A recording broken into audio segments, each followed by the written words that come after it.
everyone, and welcome to Dino Draws Dinos, in which a dino draws dinos in alphabetical order. Today, we'll be looking at the Alioramus, which was a tyrannosaurid theropod that lived in the Cretaceous period. If this dinosaur was still alive, their favorite thing to get at a cafe would be a pumpkin spice coffee cake topped with caramel drizzling. Their name means different branch, and I respect that. Sometimes you just gotta, be yourself. Go away from what's normal. This dinosaur is quite fond of candy imagery on their clothing.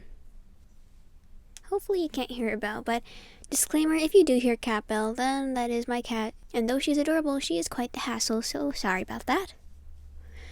Where was I again? This dinosaur always wears the scarves and sweaters their grandma knits them, and it lived in what is now Asia. I'm sorry about this, but she's too cute for, and also she's incredibly aggressive when I try to pick her when she's playing. She's going ham on a little mouse right now, like a little play mouse, so I can't really deal with her right now. Once, this dinosaur was happily walking to work, taking their time as it was only 8 and they had to be there by 9. They'd made it to the park when they saw a cat jump from the bushes.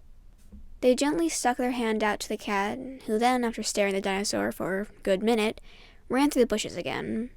The Alioramus followed the cat, who was leading them through the strange, foresty path, and before long, the two made it to a huge, old, dark mansion. The cat curled around the dinosaur's leg, cuddling it, but then hissed and backed away once they realized they noticed it. Intrigued by the house, the Alioramus walked up to the door and pulled on an old-fashioned doorbell.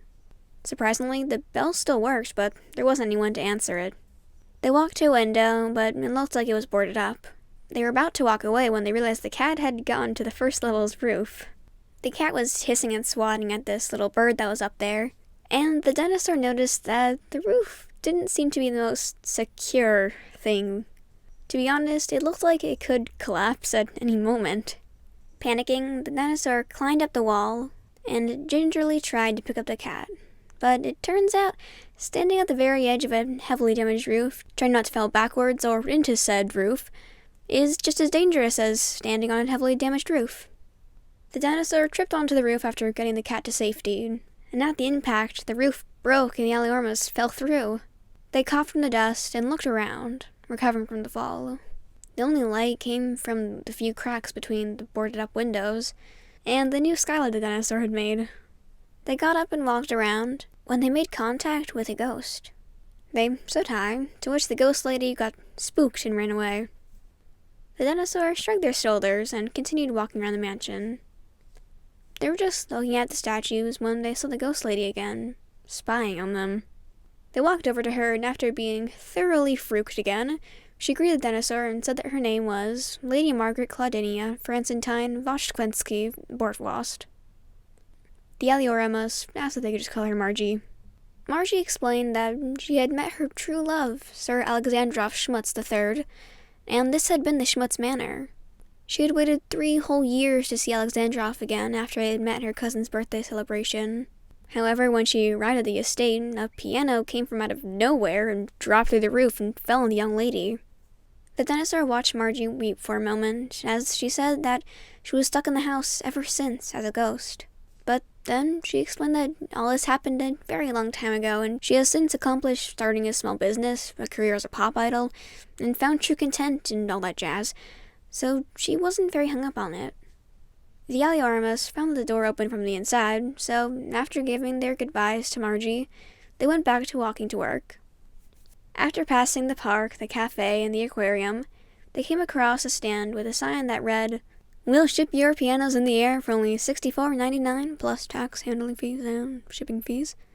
They went up to the man in the booth and told him that their pianos have literally killed a woman, so they should probably put up some sort of warning. The man started to melt with tears, and said that this had been their dream job ever since they were a small child. All of a sudden, the dinosaur heard from a distance the sound of someone imitating a police siren, and it was coming closer and closer. The sound came from a tiny clown car. The clown car parked, and a very large, aggressive clown got out of it, along with a very small, aggressive clown. The larger one yelled in a deep voice at the dinosaur that they were being arrested by the law of the fun police for ruining this man's fun. The smaller one repeated the large one in a squeaky voice. The larger one turned to the smaller one and growled at them for repeating them, though the smaller one didn't seem intimidated and said to the larger one that they talked about this Betty.